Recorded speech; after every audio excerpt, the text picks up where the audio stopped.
I am Tegan Willis, an Army officer who has spent half my life protecting the country, but failed to protect my own home.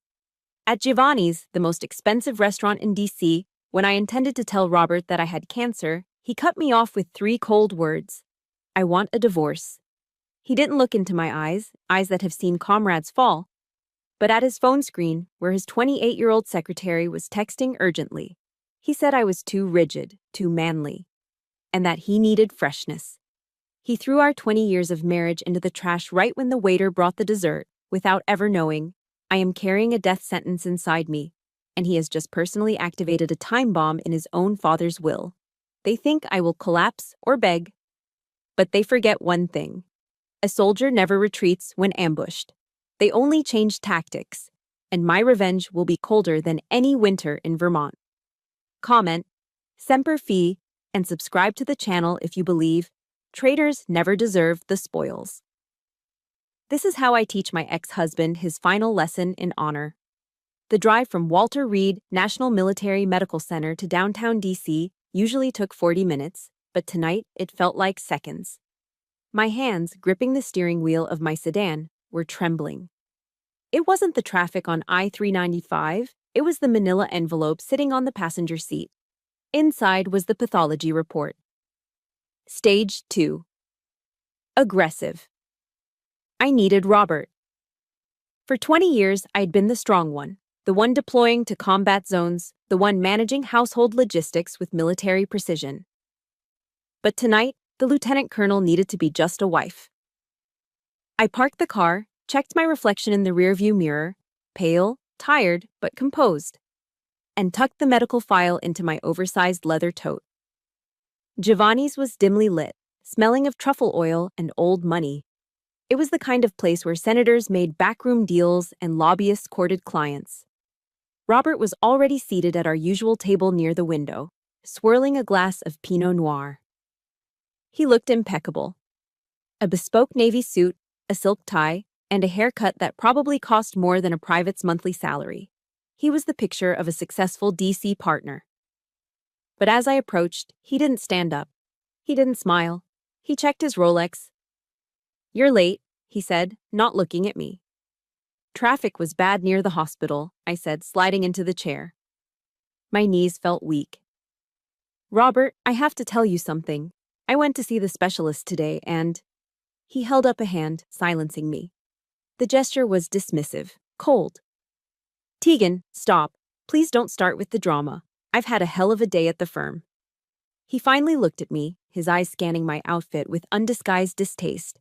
I was wearing my charcoal pantsuit, practical, professional, the armor I wore to the Pentagon. "Is that what you wore to our anniversary dinner?" He sighed, shaking his head. "Look around, Tegan. The other women here. They're wearing dresses. They look soft. Feminine. You look like you're about to court-martial me."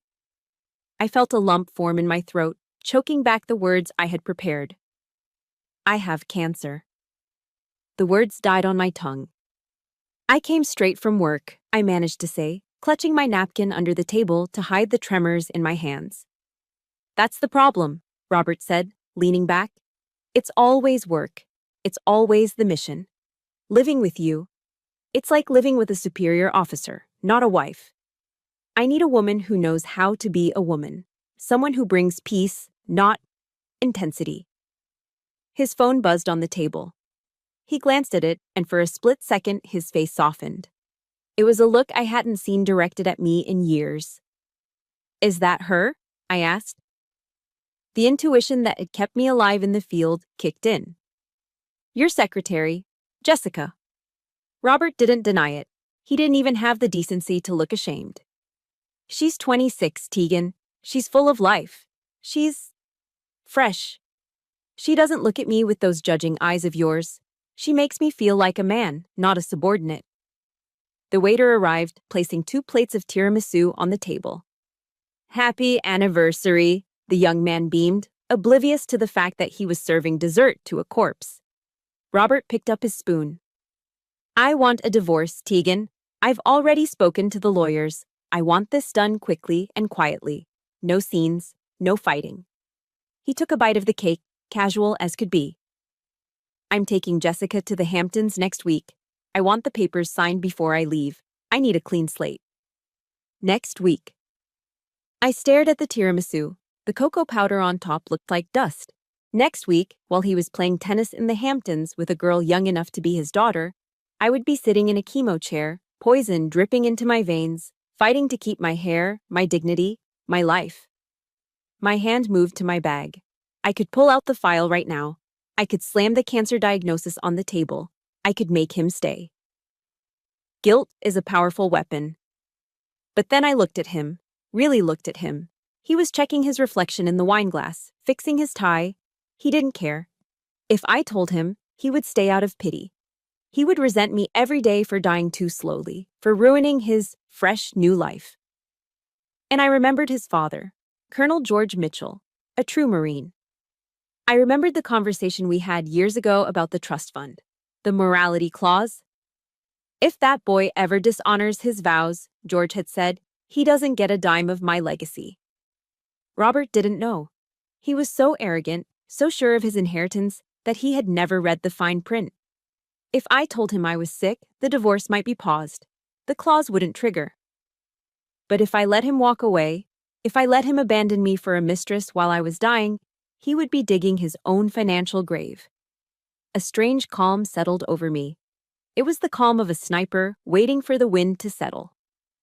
I released the medical file in my bag. I grabbed a pen from my purse instead. I took the white linen cocktail napkin from under my water glass. "You're right, Robert," I said. My voice was steady, void of emotion. "You deserve that freshness." I signed my name on the napkin in bold black ink. Tegan Willis. "You have your freedom," I said, sliding the napkin across the table like a signed treaty. "Go to the Hamptons. Be happy." Robert blinked, surprised by my surrender. He smiled, a relieved, triumphant smile. "I knew you'd be reasonable. You're always so pragmatic. That's why I married you." He signaled for the check, eager to leave, eager to call Jessica. He stood up, buttoning his jacket. "I'll have the papers sent to the house tomorrow. You'll need to move out, of course. I'm selling the place." He walked away without looking back. He didn't see me sitting there, alone, with an untouched dessert and a terminal diagnosis. He didn't know that by walking out that door, he had just declared war on the wrong soldier. I whispered to the empty chair, "Semper Fi, Robert. But you were never faithful." I picked up my bag. The war had begun. And I had the ultimate weapon, his own father's will, and the silence he had forced upon me. 48 hours. That was the timeline given to me by the process server who showed up at my door at 0700 hours the morning after our dinner. He didn't look me in the eye, just handed me a thick envelope embossed with the logo of a Shark-tier law firm. Not Robert's firm, but one of his rivals. Professional courtesy, I supposed. The letter inside was clear, drafted in cold, unyielding legalese. It was an emergency motion for exclusive use and possession of the marital residence. The reasoning? To prevent psychological conflict and maintain a stable environment. It was a masterclass in gaslighting. I was the one with cancer. I was the one who had paid the mortgage for 15 years out of my Army salary, while Robert blew his bonuses on sports cars and tailored suits. Yet, I was the one being designated as the stressor that needed to be removed. I didn't fight it. I didn't have the energy to fight a legal battle and a biological war simultaneously. I went to Home Depot, bought 20 cardboard boxes, and began to dismantle my life. By noon on the second day, the living room was a maze of brown cardboard. I was packing my dress blues, my formal uniform, folding the dark fabric with the gold braid carefully, treating it with more respect than my husband had treated our vows. I placed my shadow box, heavy with the Bronze Star and the Meritorious Service Medal, on top of a stack of books. Then, the front door opened. They walked in together. Robert, looking annoyed, and Jessica, looking like she was on a shopping spree. She wasn't wearing business attire today. She was wearing designer yoga pants and an oversized sweater, clutching a Starbucks cup like it was a scepter. "I thought she'd be done by now," Jessica said, her voice loud, echoing off the hardwood floors I'd refinished myself 2 years ago. She's finishing up, Robert muttered, loosening his tie. He wouldn't look at me. He stood by the fireplace, pretending to check his emails. I continued taping a box, the ripe of the packing tape the only sound I made. I was a ghost in my own home. Jessica began to wander around the room, touching things. She ran a manicured finger over the leather armchair in the corner. My reading chair. The one I sank into after long days at the Pentagon. The one worn soft by years of use. Babe, she called out to Robert, scrunching up her nose. This has to go. It's absolutely hideous. I froze. My hand hovered over the tape dispenser. It looks like something from a thrift store, she continued, laughing lightly. It's so tacky, so outdated. We need something modern here, maybe a white sectional. This whole room smells like old people. I stood up slowly. The urge to correct her, to tell her that chair was Italian leather and cost more than her entire wardrobe, rose in my throat. But I swallowed it. Engaging with her was below my pay grade. Robert finally looked up. Yeah, he said, eager to please her, eager to erase any trace of me. We'll call the junk haulers tomorrow. Just mark whatever you want gone, Jess. Junk! My sanctuary was now junk. You heard him, Jessica said, looking at me with a smirk that didn't reach her eyes. You might as well leave it. Save yourself the heavy lifting. I didn't say a word. I grabbed the box with my uniforms, hoisted it onto my shoulder, ignoring the sharp pull of pain in my chest, and walked out the front door. I loaded the last box into the trunk of my 10-year-old sedan. As I backed out of the driveway, I saw them through the bay window. Jessica was spinning around in the center of the living room, arms wide, claiming her territory. Robert was watching her, smiling. I shifted gears and drove away. I didn't cry. Soldiers don't cry during the retreat. We wait until we reach the new base. My new base was a studio apartment in a decaying complex in Alexandria, Virginia. It was all I could secure on short notice with no credit check. The hallway smelled of boiled cabbage and stale cigarette smoke. The walls were paper thin. I could hear the neighbor's TV blaring a game show and a couple arguing about money 2 doors down. I carried the boxes up 2 flights of stairs, my breath catching in my lungs. The chemo port implanted in my chest yesterday throbbed with a dull, metallic ache. The apartment was cold. A single flickering fluorescent bulb illuminated the peeling beige paint. I set the box of medals on the floor and sat on a cheap mattress I had ordered online. It was 9 p.m. That's when the pain hit. It wasn't the cancer. It was the Neulasta shot, the white blood cell booster the nurse had administered yesterday. She had warned me. It might cause some bone pain, she had said. That was an understatement. It felt like my skeleton was trying to expand inside my skin. My femurs throbbed as if they were being crushed in a vice. My hips burned. A deep, rhythmic pulsing radiated from my marrow, a biological siren screaming that my body was under siege. I curled up on the bare mattress, clutching my knees. Sweat beaded on my forehead. Robert, I whispered into the darkness, a reflex from 20 years of habit. But there was no Robert. There was no warm hand to rub my back. There was no glass of water brought to the bedside. There was only the sound of the refrigerator humming and the distant sirens on the highway. I was alone. Truly, completely alone. I forced myself to sit up. The pain was blinding, but I had a schedule. I dragged myself to the bathroom. The lighting was harsh, unflattering. I looked at the woman in the mirror. My hair was thinning. My skin was gray. My eyes were hollow. Get it together, Willis, I hissed at my reflection. I opened the medical kit on the sink. Alcohol swabs. A pre-filled syringe of blood thinners. Another joy of the treatment. I pinched the skin of my stomach, just as the nurse had taught me. My hands were steady now. The trembling had stopped. I pushed the needle in. The burn was sharp, grounding. It cut through the bone pain, a focused point of agony that I could control. I pushed the plunger down, withdrew the needle, and tossed it into the sharps container. I walked back into the main room. I couldn't sleep. The pain was too loud. I opened the box marked desk. I pulled out a framed photo from our wedding day. Robert and I under the crossed swords of the honor guard. We looked so young, so invincible. I looked at it for a long moment, then placed it face down on the nightstand. The glass made a sharp click against the cheap laminate wood. Then, I reached into my bag and pulled out the large envelope from Walter Reed. I took out the X-ray film of my chest, the one showing the shadow on my lung. I took a piece of blue painter's tape and stuck the X-ray to the wall, right opposite the bed where the wedding photo should have been. This was my reality now.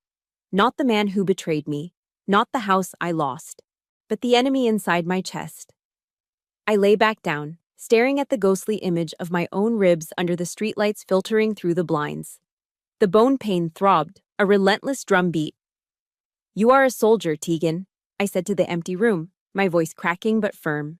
"You do not die, not like this, not for them." I closed my eyes and prepared to endure the night. The first battle of the war had been lost, but I was still standing, and tomorrow I would begin to sharpen my knife. They call it the Red Devil. That's the nickname for doxorubicin, the chemotherapy drug dripping into my veins at the Walter Reed National Military Medical Center. It's a bright, terrifying crimson, looking less like medicine and more like engine coolant. Tuesday, Rs 800 hours. While Robert was presumably waking up in crisp Egyptian cotton sheets in the Hamptons, I was sitting in a vinyl recliner in Bethesda, watching poison enter my body to kill the other poison growing inside me. The infusion center was quiet, save for the rhythmic beeping of IV pumps. I was the only patient there alone. To my left, a young Marine with lymphoma had his wife holding his hand. To my right, an elderly veteran had his daughter reading to him. I had my phone and a bottle of lukewarm ginger ale. "Doing okay, Colonel?" the nurse asked, adjusting the drip. She was kind, but her eyes held that professional pity I was starting to despise. "I'm fine," I lied. The metallic taste in my mouth, like I had been sucking on old pennies, was already starting. The drive home was the real battle. Navigating I-495 traffic while nausea rolled over me in waves required more focus than any tactical operation I'd ever planned. My 10-year-old sedan had no shocks, and every pothole felt like a physical assault. I made it as far as the parking lot of my shabby apartment complex before I lost the fight. I barely got the door open before I leaned out and retched onto the hot asphalt. I sat there for a long time, gripping the steering wheel, sweat stinging my eyes. A neighbor walked by, a guy in a stained undershirt walking a pit bull. He stared at me, then looked away, disgusted. I wanted to yell, "I'm a lieutenant colonel in the United States Army, I matter." But I didn't have the breath. I just wiped my mouth with a fast food napkin and dragged myself upstairs. 2 weeks later, the fallout truly began. I was in the shower when it happened. I ran my hands through my hair to rinse out the shampoo, and when I pulled them away, they were covered in wet, blonde clumps. I stared at my hands, the water mixing with tears. I didn't know I was crying. It wasn't just hair. It was my armor. It was the last thing that made me feel like me. I turned off the water and stepped out, dripping wet, shivering in the drafty bathroom. I looked in the mirror. Patchy. Mange-ridden. Defeated. I didn't think. I couldn't let the cancer take it piece by piece. That was a surrender. I opened the cabinet and found Robert's old electric beard trimmers, one of the few things he'd forgotten to pack. I plugged them in. The buzz was loud in the small, tiled room. Bzzzt. The first pass took a strip right down the middle. I looked like a reverse mohawk. Bzzzt. The sides. Bzzzt. The back. 10 minutes later, Tegan Willis was gone. A stranger stared back at me. Her scalp was pale, vulnerable. Her eyes looked too big for her face. I looked like a chemo patient. There was no hiding it now. I sat on the cold tile floor, surrounded by piles of wet, blonde hair, and reached for my phone. I needed a distraction, a connection, anything. I opened Instagram.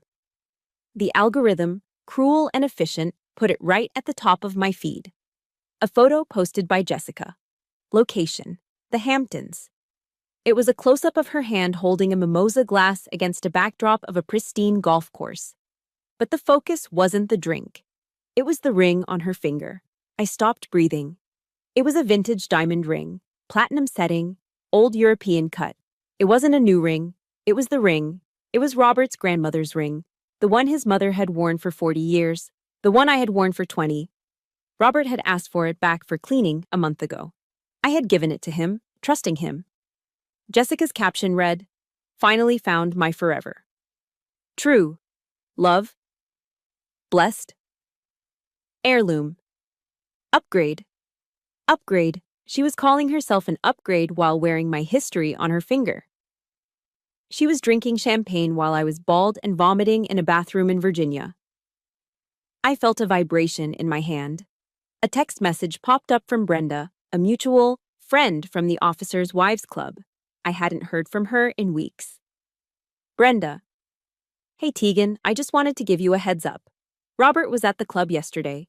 He's telling everyone you guys split because you're having some kind of mental breakdown. He said you're menopausal and unstable and that he feared for his safety. Just thought you should know." My vision blurred. It wasn't the tears this time. It was pure, unadulterated rage. He wasn't just leaving me. He was rewriting history. He was painting me as the crazy ex-wife to justify his affair. He was using my age, my biology, my service-induced stress against me. He was stripping me of my reputation just as the chemo was stripping me of my hair. This is the moment where I ask you, have you ever been kicked while you were down? Have you ever watched someone steal your life while you were fighting to survive? If you are on my side in this war, please hit that like button right now. It helps more than you know, and leave a comment saying, "I stand with Tegan," so I know I am not fighting in this trench alone. Your support is the only army I have left. I looked at the phone screen, Jessica's perfect manicure, the stolen ring, Brenda's pitying text. I screamed, a raw, guttural sound that came from the bottom of my poisoned lungs. I pulled my arm back and punched the cheap drywall of the apartment.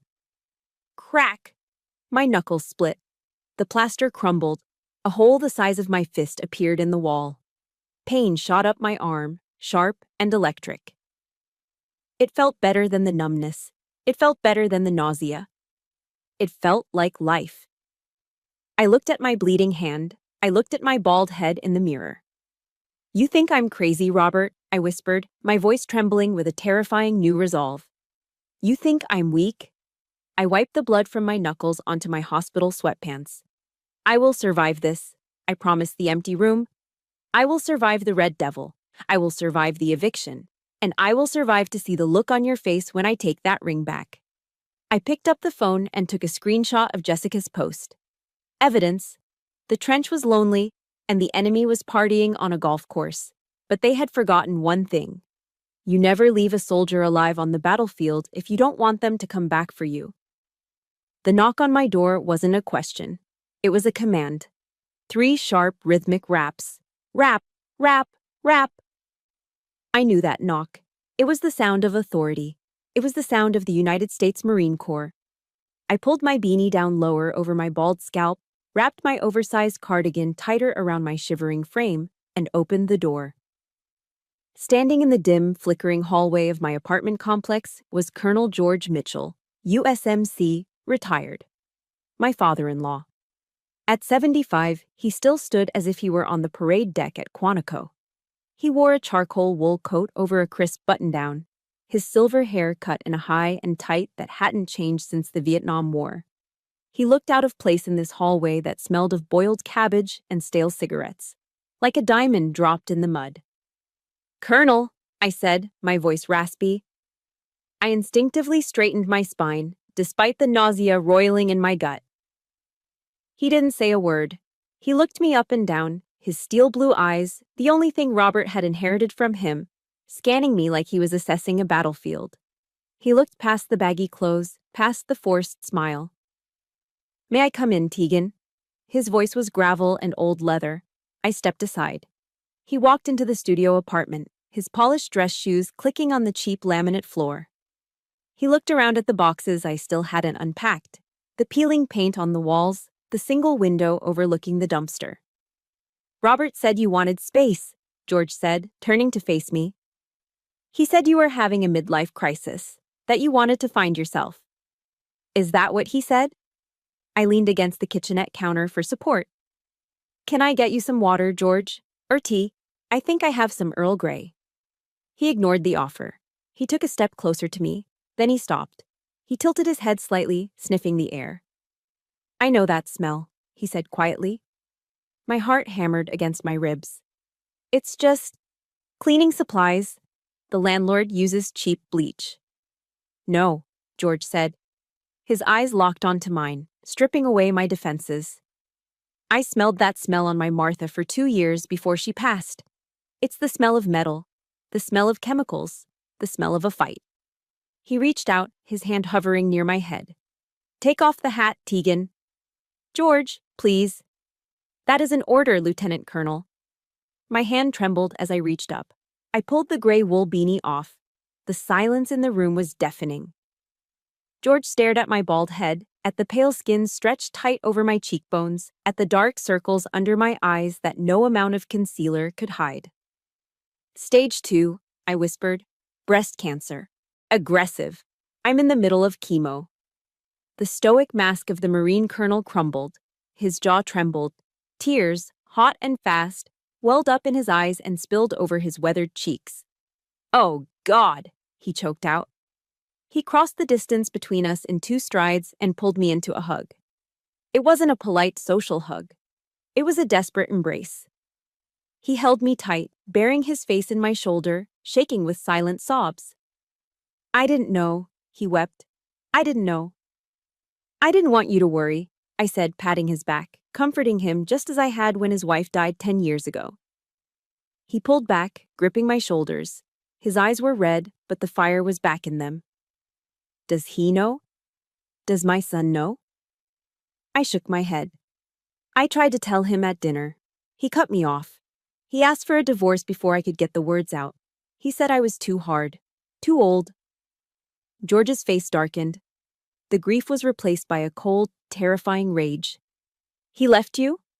While you are fighting this? He's moving Jessica in. He's taking her to the Hamptons. He thinks he's finally free to live the life he deserves. George turned away, pacing the small room. I failed, he muttered to himself. I raised a son of a bitch. I taught him how to shoot, how to tie a tie, how to shake a hand, but I failed to teach him how to be a man. He reached into the inside pocket of his coat and pulled out a thick, sealed envelope. He turned back to me, his expression deadly serious. Tegan, listen to me closely. Robert thinks I'm senile. He thinks I'm just an old ATM machine waiting to expire so he can cash out. George tapped the envelope against his palm. He's been waiting for his inheritance for 20 years. The trust fund, the Vermont house, the portfolio, it's worth millions. I know George, he talks about it all the time. He doesn't know about the amendment I made 5 years ago, George said, his voice dropping to a conspiratorial whisper. After I saw how he looked at other women at the club, after I saw how he took you for granted. He handed me the envelope. It was heavy, wax-sealed. This is a copy of my last will and testament, George said. Inside there is a clause. Section 4, paragraph B, the morality clause. I looked at him, confused. What does it say? It says that the beneficiary, my son, only inherits the estate if he maintains an honorable standing in his marriage and community. If he divorces his spouse without just cause, or if the dissolution of the marriage is proven to be a result of his own infidelity or abandonment during a time of crisis, he gets nothing. My breath hitched. Nothing? Not a damn dime, George growled. It all goes to the Wounded Warrior Project. Every cent, the house in Vermont, the stocks, everything. He looked at me with intense clarity. But here is the catch, Tegan. If he knows about this, he won't divorce you. He's greedy, but he's not stupid. He will stay married to you, keep you in the basement like a prisoner, and wait for me to die so he can get the money. Then, he will divorce you. I understood immediately. It was a tactical standoff. So we can't tell him, I said. Exactly, George nodded. We need him to finalize the divorce. We need him to put it on paper that he is leaving you for another woman. We need him to nail his own coffin shut. He took my hand, the one with the split knuckles from punching the wall, and squeezed it. He threw you away like garbage, Tegan. He dishonored the vows. In my eyes, you are my child. You are the one with the honor. You are the soldier. This feels like a trap, I said, looking at the envelope. It is a trap, George smiled, but it wasn't a nice smile. It was the smile of a commander looking at an enemy walking into an ambush. And he is walking right into it. He smoothed the lapel of his coat. I'm old, Tegan. The doctors say my heart is failing. I might not make it to next Christmas, but I swear to you, I will live long enough to see justice done. He walked to the door, then paused. He looked back at me, bald, sick, living in a box, but standing tall. Don't beg him, George commanded. Don't ask for help. Let him think he's won. Let him think he's the king of the world. I will, I promised. Give him hell, Tegan, he whispered. Semper Fi. Semper Fi, Dad. He closed the door. I heard his footsteps fade down the hallway. I looked down at the envelope in my hands. It wasn't just paper. It was a weapon. Robert had the youth, the money, and the mistress. But I had the general. I walked over to the wall where my X-ray was taped. I slid the envelope behind a loose floorboard under my bed. Go ahead, Robert, I said into the silence. Dig your grave. I've got the shovel right here. The notifications on my phone were relentless. Ding, ding, ding. I was lying in my rented studio, nursing a cup of herbal tea that did nothing to settle the chemical nausea in my stomach. It had been 3 days since my hair fell out. 3 days since George handed me the envelope. I picked up the phone. It wasn't a text from a friend. It was a notification from TikTok. The algorithm, in its infinite cruelty, had decided that since I once stalked Jessica's public profile, I clearly wanted to see every single update she posted. The caption read, Vermont Reno, turning this gloomy dungeon into a chic farmhouse dream. Demo day. Vermont life. New chapter. My stomach dropped. I tapped the screen. The video opened with Jessica's face, filtered to perfection, beaming at the camera. She was wearing a white hard hat that looked ridiculous on her, paired with pristine designer overalls that had clearly never seen a day of labor. Hey guys, she squealed, her voice grating against my headache. So we are finally at the cabin in Vermont. And oh my God, you guys, it is so depressing in here. Like, literally a haunted mansion vibe. But don't worry, we are fixing it. The camera flipped around. I gasped. The air left my lungs as if I'd been punched in the gut. The Mitchell family cabin was a sanctuary. It was built in the 1920s, constructed from hand-hewn American oak and chestnut. The walls were dark, rich, and smelled of wood smoke and history.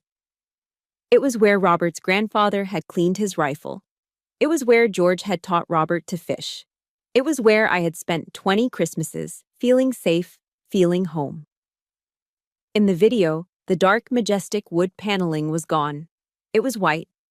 Jessica had painted everything. The beams, the wainscoting, the hand-carved mantel, a blinding, sterile, soulless white. She was erasing a century of character with a bucket of Benjamin Moore Chantilly lace. See? Jessica narrated, panning across the destruction. It's so much brighter. We're going for that modern farmhouse aesthetic. Out with the old, in with the new. My hand gripped the phone so hard my knuckles turned white. She wasn't just renovating a house, she was sanitizing a legacy. She was deleting the Mitchell history to make a background for her skincare unboxing videos. And look at this cute little lunch setup, she chirped. The camera panned down to the coffee table in the center of the room. That's when the rage hit me. It wasn't the hot, flashing anger of a lover scorned. It was the cold, lethal fury of a soldier witnessing a war crime. On the table sat a large open box of Domino's pepperoni pizza. Beside it were 2 crushed cans of White Claw hard seltzer. And underneath the pizza box was the tablecloth. It was a triangle. A folded triangle of heavy woven cotton. Dark blue with white stars visible on the top. It was the burial flag. It was the flag that had draped the coffin of Robert's grandfather, a World War II veteran who stormed the beaches of Normandy. It had been folded 13 times with absolute precision by an honor guard, encased in a glass shadow box, and displayed on the mantel for 50 years. Jessica had pried open the shadow box. She had taken out the sacred symbol of a soldier's ultimate sacrifice, and she was using it to catch the grease from her cheap pepperoni pizza. Sacrilege, I whispered, the word hissing through my teeth. I saw a grease stain blooming on the white star. I saw the condensation ring from the White Claw can soaking into the blue field. In the military, we are taught that the flag is a living thing. You never let it touch the ground. You certainly don't use it as a coaster for your trashy lunch. I took a screenshot. Then another. I recorded the screen. My hands were steady now. This wasn't just bad taste. This was desecration. This was the proof that Robert had lost all control, all honor. He was allowing this airhead to wipe her feet on his ancestors' graves. Just as the video looped back to the beginning, a text message banner dropped down from the top of the screen. Sender, Robert. I switched apps, my heart pounding a rhythm of pure adrenaline. Robert, I see you haven't signed the quitclaim deed for the Vermont house yet. I need that property liquid, Tegan. I'm giving you until Friday. If I don't have your signature, I'm removing you from the firm's health insurance policy. Open enrollment is closed. Good luck paying for your treatments out of pocket. I stared at the screen. He knew. He knew the chemo cost $20,000 a session. He knew that without that insurance, I would be bankrupt in a month and dead in 6. He was weaponizing my survival. He was holding a gun to my head, or rather, a gun to my immune system, to get me to sign away the very house his mistress was currently destroying. He thought I would panic. He thought I would see the whitewashed walls and the threat of medical bankruptcy, and I would fold. He thought I was the same woman who sat silently at Giovanni's. He was wrong. I looked at the screenshot of the pizza grease on the burial flag. I looked at the threat to cut off my life support. I dialed a number, not Robert's. I called the shark of a divorce lawyer I had hired, a woman named Helen who had a reputation for eating narcissists for breakfast. Tegan, Helen answered on the second ring. Is everything all right? No, I said. My voice was low, devoid of fear. He just threatened to cut my insurance if I don't sign the house over. That's illegal, Helen said instantly. That's a violation of the status quo order. We can file an emergency motion. No, I interrupted. Let him threaten. I have something better. What do you have? I have him letting his mistress use a World War II burial flag as a placemat for Domino's Pizza, I said. And I have him destroying the value of a historic asset. Silence on the line. Then Helen let out a low whistle. Oh, a jury in Virginia is going to hate him. We are not selling the Vermont house, Helen, I said, staring at the white walls on my screen. I don't care if he threatens to cut off my oxygen. We are not settling. We are not negotiating. What are your instructions, Colonel? Helen asked, her tone shifting from advisor to soldier. I looked at the X-ray on my wall. I thought of George weeping in my arms. I thought of the grease stain on the star. Hold the line, I commanded. We are going to take everything. I want the house, I want the portfolio, and I want him to watch us take it. Understood, Helen said. I'll draft the response. Semper Fi, Tegan. Semper Fi. I hung up the phone. I looked at the text from Robert one last time. Good luck paying for your treatments. I won't need luck, Robert, I said to the glowing screen. I have your father. And now, thanks to your girlfriend, I have the flag. I saved the screenshot into a folder named Ammo. The invasion of Vermont was an insult, but it was also a tactical error. They had exposed their flank, and I was going to make them bleed for every inch of white paint they slapped on those walls.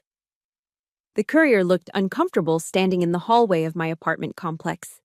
He was wearing a uniform that was cleaner than the walls surrounding him, holding a large rigid envelope with both hands like it was a diplomatic pouch. Tegan Willis, he asked, eyeing the peeling paint on my door. That's me, I said, signing the digital pad. He handed me the envelope. It was heavy. Cream-colored cardstock, thick enough to be used as shingle. My name was calligraphed on the front in gold ink. Not a label, hand calligraphed. That alone cost more than my weekly grocery budget.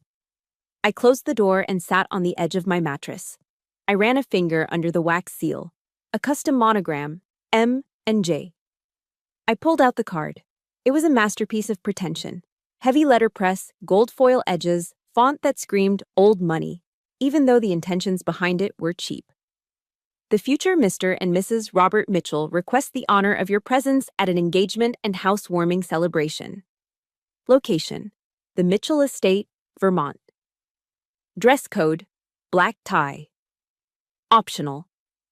I stared at the words, the future Mrs. Mitchell. We weren't even divorced yet. The ink on the filing papers was barely dry, and he was already printing invitations for his next wedding. And the Mitchell Estate? It was a cabin, a beautiful, historic cabin, yes, but calling it an estate was just Robert trying to project a Kennedy-esque fantasy onto a stolen inheritance. My phone buzzed on the nightstand. Caller ID, Robert. I hesitated. My hand hovered over the red decline button. I didn't want to hear his voice. I didn't want to hear the gaslighting. But then I remembered Colonel George's advice. Let him dig his grave. I swiped green and put it on speaker. Did you get it? Robert's voice filled the small room. It was loud, slightly slurred. In the background, I could hear the distinct clink of ice against crystal and the murmur of a jazz playlist. He was drinking. I got it, I said, keeping my voice neutral. An engagement party, Robert? Really? We're still married. Formalities, he scoffed. I heard him take a sip of something. My lawyer says the judge will sign off any day now. Besides, Jessica wanted to celebrate. She's done such a great job with the house, Tegan. You wouldn't recognize it. It's modern. It finally has class. I looked at the screenshot in my gallery, the grease-stained burial flag. Class? Why send me an invite, Robert? I asked. You threw me out. You threatened my health insurance. Why invite me? Courtesy, he drawled. It's the polite thing to do. Shows we're amicable. Good for optics. He paused, and his tone shifted. It dropped lower, becoming nastier, stripped of the fake pleasantries. But honestly, Tegan, don't come. Excuse me? I sent it because I had to, he hiccuped slightly. But do us both a favor and just send a gift. Well, you look rough, Tegan. I saw you leaving the pharmacy the other day. The bald head, the pale skin, it's depressing. You look like a walking ghost. I gripped the edge of the mattress. You'd be a buzzkill, he continued, cruel and casual. This is a party for beautiful people, for the future. Nobody wants to look at a sick ex-wife while they're drinking champagne. It ruins the aesthetic. Tears pricked my eyes, but they were hot, angry tears, not sad ones. Is that all, Robert? No, he said, and his voice took on a greedy, excited edge. I just wanted you to know, Dad's not doing well. The doctors say it's congestive heart failure.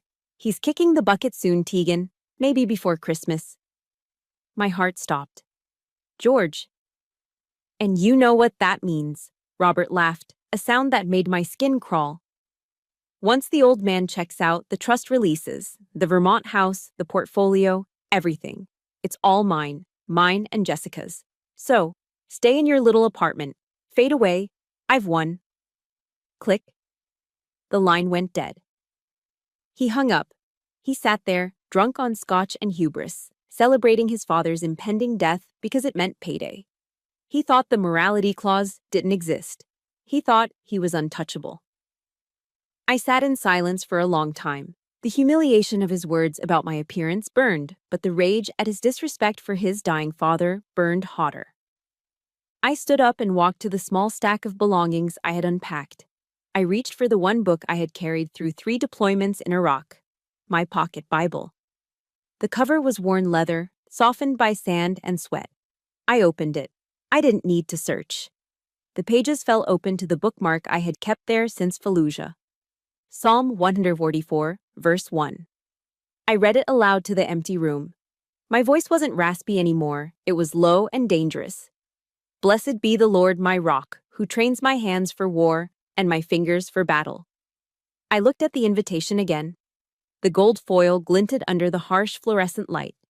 He wanted me to stay away because I was ugly, because I was a reminder of his betrayal, because I was depressing. He wanted a fight? No. He wanted a massacre. He wanted to bulldoze me. But he forgot that you don't judge a soldier by their haircut. You judge them by their aim. I picked up a pen. I flipped the RSVP card over. Name, Latence Cole, Tegan Willis. Accepts with pleasure. I stared at the card.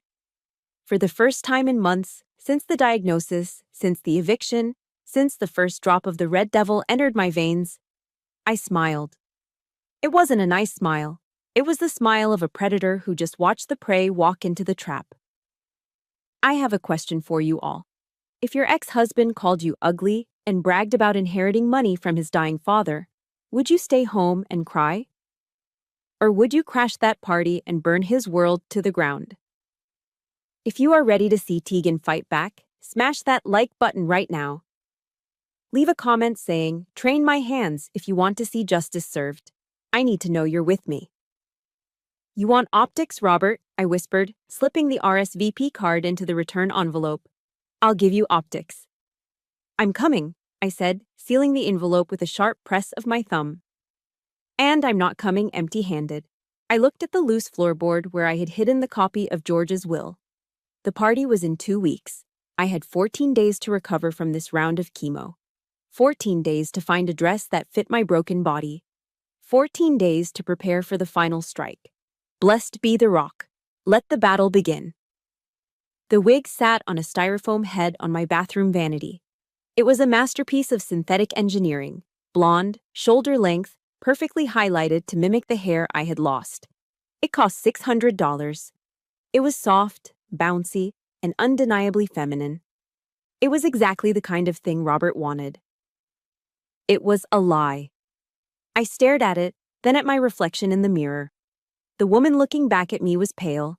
Her cheekbones were sharper than they used to be, carved out by weight loss and nausea. Her skull was covered in a soft fuzz of regrowth, hair that was coming back not blonde, but a striking, steely silver. No, I said aloud. I grabbed the wig. I didn't brush it. I didn't box it up. I walked into the kitchenette and dropped it into the trash can on top of coffee grounds and eggshells. Robert wanted freshness. He wanted reality. I would give him reality. I returned to the mirror. This wasn't a beauty routine. It was a pre-mission protocol. I applied the concealer, masking the dark purple bruises under my eyes that the chemotherapy had painted there. I contoured my hollow cheeks, not to hide the gauntness, but to sharpen it, turning my face into a weapon of angles and shadows.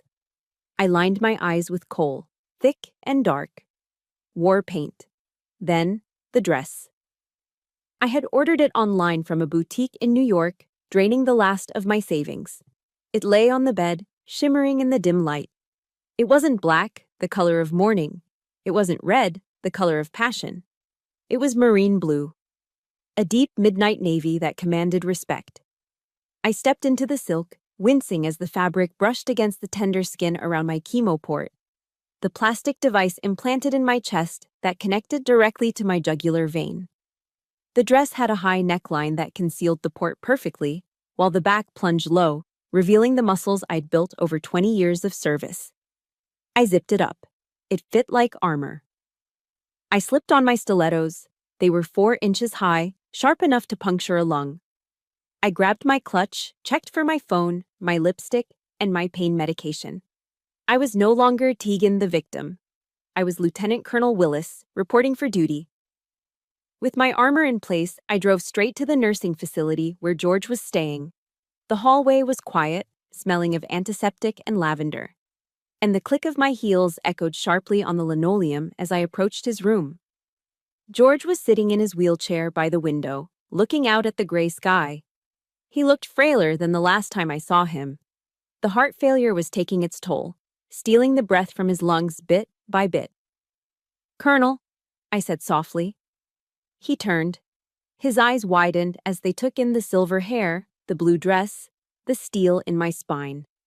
He didn't see a sick woman. He saw a soldier in dress blues. "My God," he whispered, a smile breaking through his oxygen mask. "You look dangerous, Tegan." "That's the plan, sir." He reached into the pocket of his cardigan and pulled out a thick manila envelope. The same one he had shown me weeks ago. The copy of the will. The death warrant for Robert's future. I had my lawyer notarize the timestamp on the morality clause. George wheezed, his hand shaking as he held it out. "Just in case Robert tries to contest it later, it's bulletproof." I took the envelope. It felt heavy in my hands, heavier than any rifle I had ever carried. This was George's legacy. It was his life's work, and he was entrusting me to detonate it. "He thinks you're dying, George," I said, my voice tight. "He called me drunk. He's celebrating it." A shadow crossed George's face, but he nodded slowly. "I know. Let him celebrate. It makes the fall that much harder." He gripped my hand with surprising strength. His skin was paper-thin, cold to the touch. "Tegan," he rasped, "tonight is not about money. It's about honor. It's about teaching that boy that actions have consequences. He thinks he can throw people away. Show him he's wrong." "I will." "Give him hell, Tegan," he commanded, his eyes burning with that old Marine Corps fire. "Yes, sir. Give him hell." I kissed his forehead. It felt like saying goodbye. I turned and walked out, clutching the envelope against my chest. I didn't look back. I couldn't. I marched straight to my car, tossed the envelope onto the passenger seat, and turned my sights toward the highway. The drive to Vermont usually took 5 hours, but tonight, nature had decided to join the war effort. By the time I hit the Massachusetts border on I-91 North, the sky had turned a bruised purple, and the first flakes of the nor'easter began to fall. Within an hour, it wasn't just snow. It was a blinding sheet of sleet and ice whipping across the highway sideways. My 10-year-old sedan rattled as the wind buffeted it. The heater struggled to keep the windshield from freezing over. My wipers slapped back and forth, thwack, thwack, thwack, fighting a losing battle against the storm. Most cars had pulled over, the highway becoming a graveyard of hazard lights blinking on the shoulder. But I kept driving. My knuckles were white on the steering wheel. The bone pain in my legs flared up, a dull ache that synchronized with the thumping of the tires. A voice in my head whispered to turn back, reminding me that I was sick, tired, and in danger. I thought of Jessica's video, the pizza grease on the flag. I thought of Robert's laugh telling me I looked like a ghost. "Not tonight," I said to the storm. "I am not a ghost. I am the storm." I pressed the accelerator. The car fishtailed slightly on a patch of black ice, but I corrected it, steering into the skid with muscle memory honed from years of driving Humvees in bad terrain. I drove for 3 hours through the whiteout. The isolation was total. It was just me, the headlights cutting through the swirling snow, and the envelope on the passenger seat. Finally, the GPS chimed. Destination approaching on the right. I slowed down. The entrance to the Mitchell estate, my old cabin, loomed out of the darkness. Robert had installed new gates, huge, wrought iron monstrosities that looked ridiculous against the rustic Vermont woods. They were wide open. Through the trees, I could see the house. It was blazing with light. Every window was illuminated. Expensive cars, Range Rovers, Porsches, Mercedes, lined the long driveway, their hoods already dusted with snow. I pulled my battered sedan up to the valet stand. The valet, a teenager shivering in a parka, looked at my car with confusion. It was rusted, covered in road salt, and made a distinct rattling noise compared to the luxury fleet behind me. I killed the engine. The silence was sudden and heavy. I checked the mirror one last time. The silver hair was sleek. The war paint was perfect. The eyes were cold. I grabbed the envelope. I grabbed my clutch. I opened the car door and stepped out into the freezing wind. The cold bit through the thin silk of my dress, but I didn't shiver. The fire inside me was burning too hot. I walked toward the front door, the sound of jazz music and laughter spilling out into the night. They were warm. They were happy. They were oblivious. I was the enemy at the gates, and I had just breached the perimeter. The heavy oak door of the cabin swung open, carrying with it a gust of freezing wind and swirling snow that cut through the warm, perfumed air of the party like a knife. I stepped across the threshold, my stilettos clicking sharply on the hardwood floor. The same floor Jessica had painted a soulless, blinding white. The room was packed with DC's social climbers, junior partners from Robert's firm, and a handful of hangers-on who would drink anyone's champagne. A live jazz quartet was playing softly in the corner, providing a soundtrack to the laughter and the clinking of crystal. But as the cold wind swept through the room, the laughter died. Heads turned, conversations halted mid-sentence. The jazz band trailed off into an awkward silence. I stood in the entryway, the snow melting on my shoulders, the marine blue silk of my gown shimmering under the chandelier. I knew what they saw. They didn't see the Tegan they expected, the frantic, abandoned wife in a pantsuit. They saw a woman with silver hair cropped close to her skull, wearing war paint on her eyes and a dress that clung to her like a second skin. "Is that Tegan?" someone whispered near the buffet table. "My God, look at her hair," another murmured. I didn't look at them. My eyes scanned the room until they locked onto the target. Robert was standing by the whitewashed fireplace, a glass of scotch in one hand and Jessica's waist in the other. He looked flushed, happy, the king of his little stolen castle. Jessica was wearing a white cocktail dress that looked suspiciously bridal, the vintage diamond ring flashing on her finger. Robert dropped his hand from Jessica's waist. His mouth fell open. The color drained from his face, leaving him looking gray and old. He set his glass down on the mantel, right where the flag case used to be, and rushed toward me, his movements jerky and uncoordinated.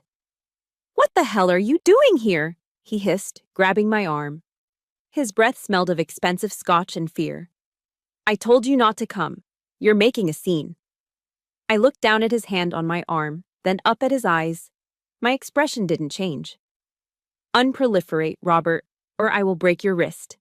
He flinched, releasing me as if I were red-hot metal. "Get out," he whispered furiously, glancing over his shoulder at his guests. You look like a freak. Go back to your hole, Tegan. Don't ruin this for me." Jessica appeared at his elbow, looking me up and down with a sneer that twisted her pretty face. "Oh, wow," she laughed, her voice shrill in the quiet room. "Did you escape from the ward? You look intense. Robert, call security." "There is no security, Jessica," I said, my voice projecting clearly across the room without shouting. "This is a private residence, and since my name is still on the deed, I have every right to be here." I stepped around them. The crowd parted for me, a mixture of fear and fascination in their eyes. I walked straight to the small raised platform where the jazz band was set up. The lead saxophone player looked at me, terrified, and stepped back. I reached out and took the vintage microphone from the stand. Screech! The feedback pierced the room, making half the guests cover their ears. It was an ugly sound, but it demanded attention. "Good evening, everyone," I said. My voice was calm, commanding. It was the voice I used to brief generals. "I apologize for the interruption. I know you are all here to celebrate the future of Robert and Jessica." Robert was charging toward the stage now, panic wild in his eyes. "Tegan, stop! Don't you dare!" "But," I continued, "I felt it was important to bring a gift, a housewarming gift, to clarify exactly whose house you are warming." I reached into my clutch and pulled out the thick manila envelope. The red wax seal cracked with a satisfying snap as I tore it open. "Robert has told you all that his father, Colonel George Mitchell, is near death," I said, locking eyes with Robert, who had frozen at the foot of the stage. "He has told you that he is celebrating his imminent inheritance, $5 million, the portfolio, and this estate." A murmur rippled through the crowd. Robert looked like he was about to vomit. "However," I said, unfolding the legal document, "Robert seems to have forgotten a crucial detail of the Mitchell family trust, specifically the morality clause." "Stop her!" Robert screamed, looking around for help. "She's crazy. She's on drugs." "Section 4, Paragraph B," I read, my voice cutting through his shouting. "In the event that the primary beneficiary dissolves his marriage due to his own infidelity, abandonment, or dishonorable conduct, he shall be immediately disqualified from the estate." The room went deathly silent. You could hear the wind howling outside. I have here, I held up a second packet from the envelope. Date-stamped photographs of Robert Mitchell and Jessica Davis entering the Hotel Monaco on dates that correspond to my chemotherapy sessions. I have credit card receipts. I have text messages. I looked at Jessica. She wasn't sneering anymore. She looked like a deer in headlights. And, I continued, delivering the payload, the will states clearly that in the event of disqualification, 100% of the assets, including this house, the stocks, and the cash, are to be liquidated and donated immediately to the Wounded Warrior Project. I dropped the papers on the floor. They scattered like autumn leaves at Robert's feet. You don't get the house, Robert, I said, my voice dropping to a whisper that echoed in the silence. You don't get the money. You don't get the legacy. You are disinherited. For a second, nobody moved. The weight of the words hung in the air. Then, the explosion happened. It didn't come from Robert, it came from the future Mrs. Mitchell. Jessica spun around, her face contorted in pure, unadulterated horror. She grabbed Robert by the lapels of his tuxedo. What did she say? She shrieked, her voice cracking. Robert, what did she say? You told me it was $5 million. You told me the house was ours. Jess, baby, wait, she's lying. Robert stammered, his hands shaking. You said he was dying and we would be rich, Jessica screamed, shoving him backward. He stumbled, knocking over a tray of champagne flutes. Crash! The sound of shattering glass punctuated her fury. I painted this damn house for you. I put up with your boring stories for a year. You told me you had the money. The crowd gasped. The mask had fallen. The soulmate narrative dissolved instantly into the ugly reality of greed. It's gone, Jessica, I said from the stage, watching the chaos with cold satisfaction. It's all going to the veterans. The only thing Robert owns is the suit on his back and the lease on a Porsche he can no longer afford. Jessica looked at me, then at Robert.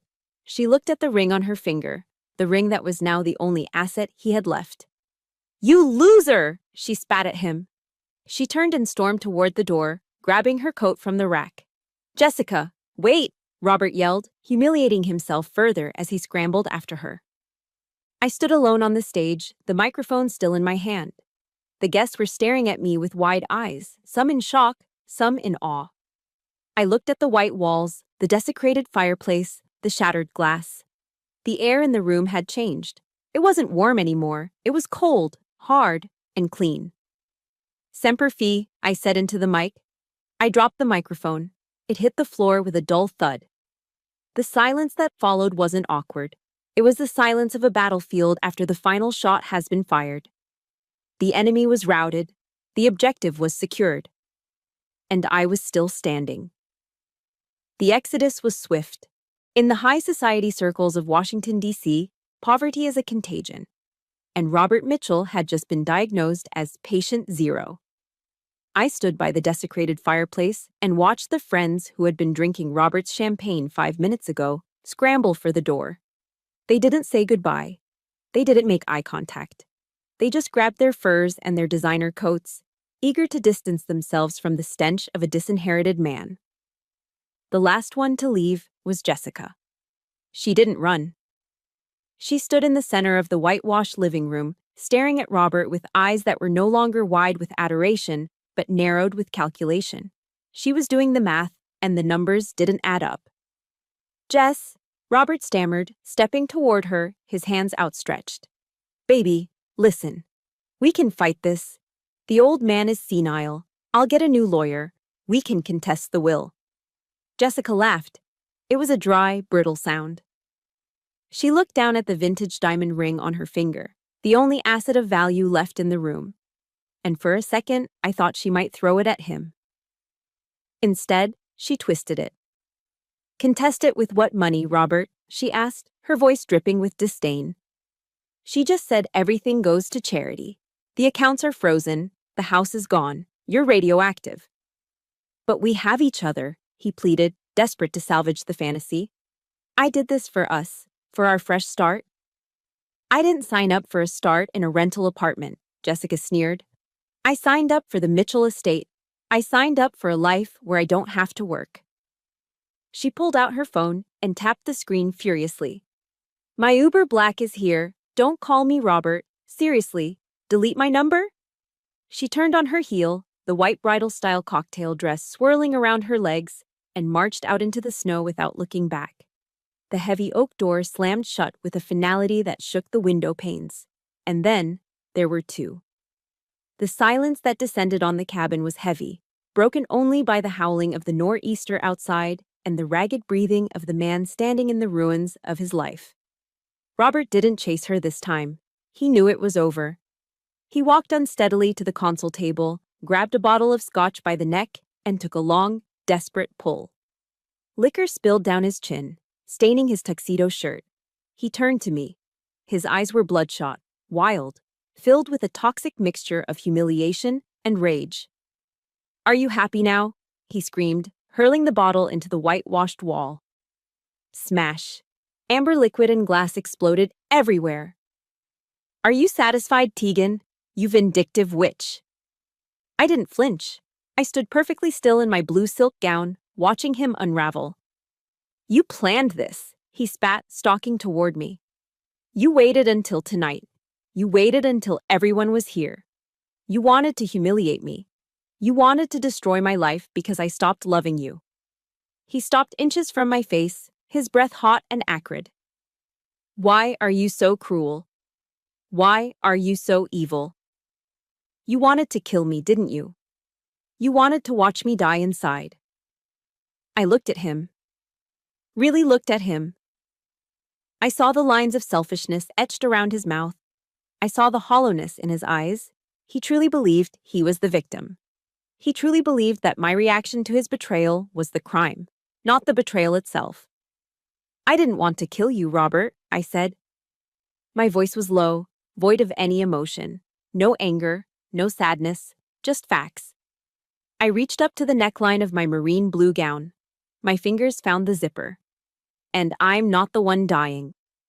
I pulled the silk fabric down, exposing my left shoulder and the upper part of my chest. Robert recoiled as if I had pulled a knife. There, just below my collarbone, the skin was pale and translucent, and protruding from underneath it was a hard, plastic lump. The port-a-cath. The device was ugly, surrounded by fresh, yellow-purple bruising from yesterday's infusion. A thin, terrifying tube ran from the port, tunneling under my skin directly into my jugular vein. It was the mark of the beast. The mark of cancer. Robert stared at it. His eyes bulged. His mouth opened and closed, but no sound came out. "Stage 2, I said, tracing the bruise with my finger. "Invasive ductal carcinoma. Aggressive. I started chemotherapy the week you served me with the eviction notice." "No," he whispered, shaking his head. "No, that's not true." "I tried to tell you," I continued, my voice hard as granite. "At Giovanni's. I had the file in my bag. I started to speak. But you cut me off. You told me I was too rigid. You told me I wasn't fresh enough. You ordered dessert while I was trying to tell you I was fighting for my life." The reality hit him like a physical blow. His legs gave out. He collapsed onto the floor, amidst the shattered glass and the spilled scotch. He looked up at me, and the arrogance was gone. In its place was a terrified, pathetic child. Tears streamed down his face, mixing with the sweat and the alcohol. "Tegan," he choked out. He reached for the hem of my dress with a trembling hand. "Oh my God, I didn't know. Baby, I swear, I didn't know." "You didn't want to know," I corrected him, stepping back so his hand couldn't touch the silk. "I can fix this," he blubbered, wiping his nose on his sleeve. "We can fix this.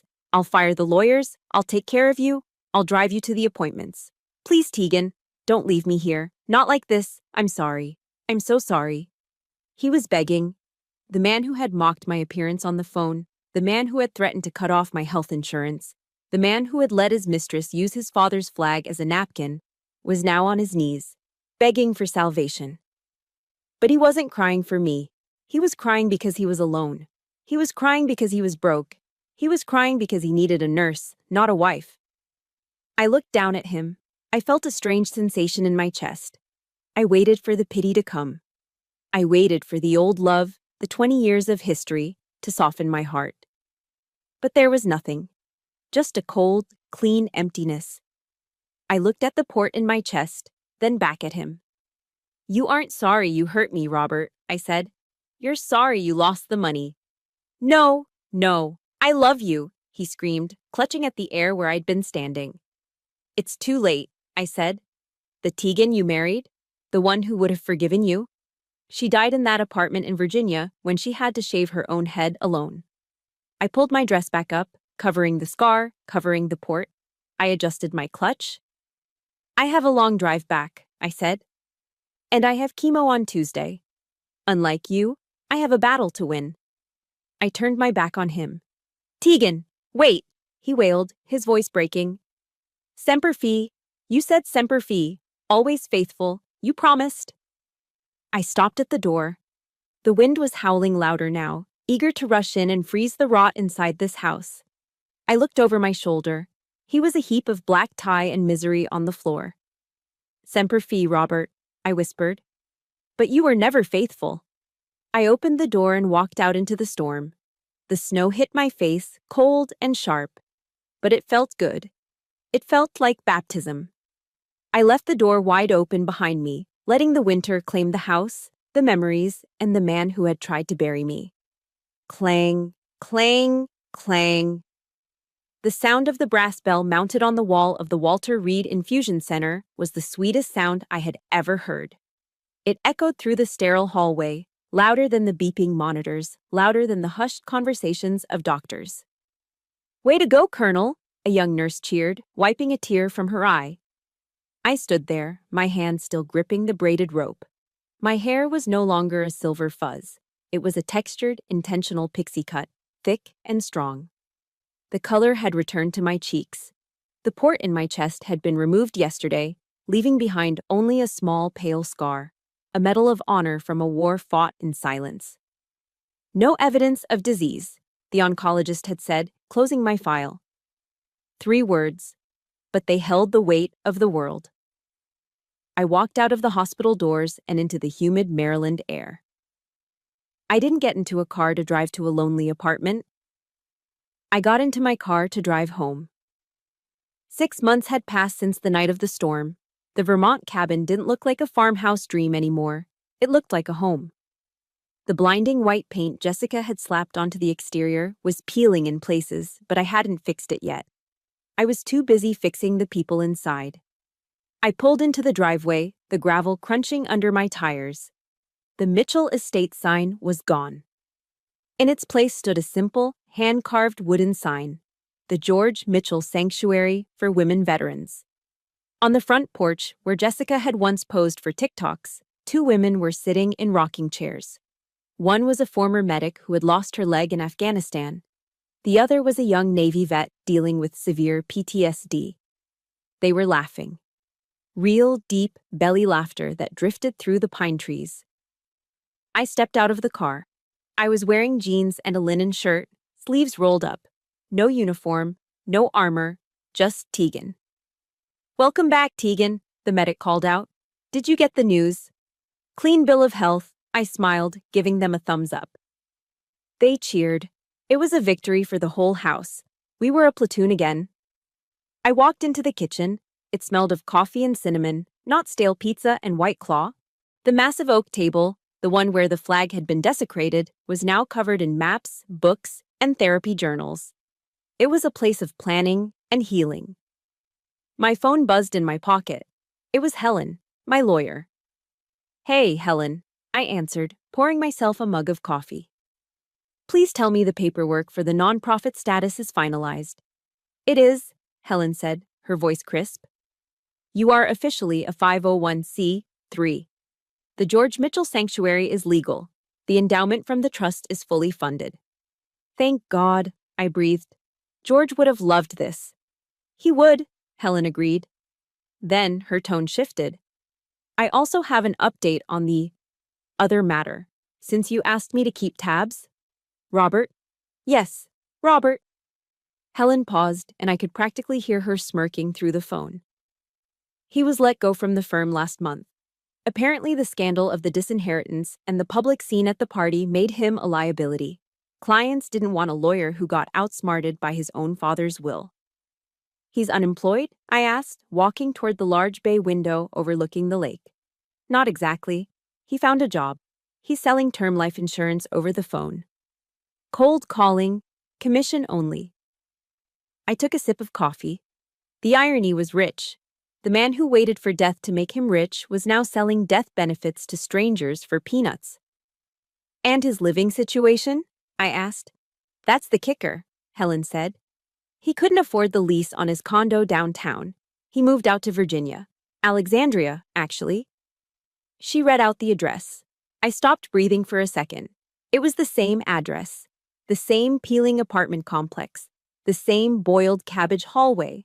The same thin walls where I had shaved my head and punched a hole in the plaster. He's in Unit 4B, Helen said. Just 2 doors down from your old unit. I closed my eyes. Karma wasn't just a concept. It was a boomerang. Robert was now living in the very hell he had forced me into. He was sleeping on a cheap mattress, listening to the neighbors argue, realizing exactly what he had thrown away. Thanks, Helen, I said. That's sufficient. Do you want me to send him a card? Helen joked. No, I said. Silence is louder. I hung up the phone. I walked over to the mantel. The fireplace was restored, the white paint stripped away to reveal the warm brick underneath. In the center of the mantel sat a new shadow box. Inside was a neatly folded American flag, the one that had draped George's coffin 3 months ago. He had passed away peacefully in his sleep just weeks after I took over the house. We gave him a full military funeral. Taps was played. The rifles fired 3 volleys. And when the Marine Honor Guard folded the flag, they didn't hand it to Robert, the weeping, disinherited son standing awkwardly in the back. They handed it to me. Next to the flag lay his Navy Cross, and a small handwritten note he had left for me in the envelope that night. To my daughter Tegan, the only Mitchell with a spine. Keep the fire burning. I touched the glass of the shadow box. I'm keeping it burning, Dad, I whispered. I walked out the back door, down the stone path to the edge of the lake. The summer sun was setting, painting the water in shades of gold and violet. The air was warm on my skin. I took a deep breath, filling my lungs that were clear, healthy, and free. I thought about the woman who had signed that napkin at Giovanni's. She was scared. She was broken. She thought her life was over. She was wrong. Her life was just beginning. I didn't need a husband to define me. I didn't need a wig to make me beautiful. I didn't need an apology from a man who couldn't understand the word honor. I had my sisters in arms inside that house. I had my health. I had my dignity. I looked up at the sky, where the first stars were starting to appear. Semper Fi, I said to the universe, and for the first time in a long time, the universe seemed to answer back with a gentle breeze that ruffled the water, washing away the footprints of the past. The war was over. The ambush was survived. Mission accomplished. My journey wasn't just about getting revenge on a cheating husband or reclaiming a house. It was about realizing that my worth didn't disappear just because one man stopped seeing it. Whether you are facing a divorce, a terrifying diagnosis, or a betrayal that feels like the end of the world, remember this. You are the commander of your own life. Do not let anyone treat you like a casualty in your own story. Hold the line, protect your peace, and never forget that true family isn't always about blood. It is about who stands by you in the storm. Now, I want to hear from you. Have you ever had to rebuild your life from the ashes? Have you ever had to stand up to someone who underestimated your strength? Please share your story in the comments below. Your voice might be the exact encouragement someone else needs to read today. If my victory gave you hope or a sense of justice, please hit that like button and subscribe to the channel for more stories of resilience. Let's build a community where loyalty and honor still matter. Until next time, stay strong and Semper Fi.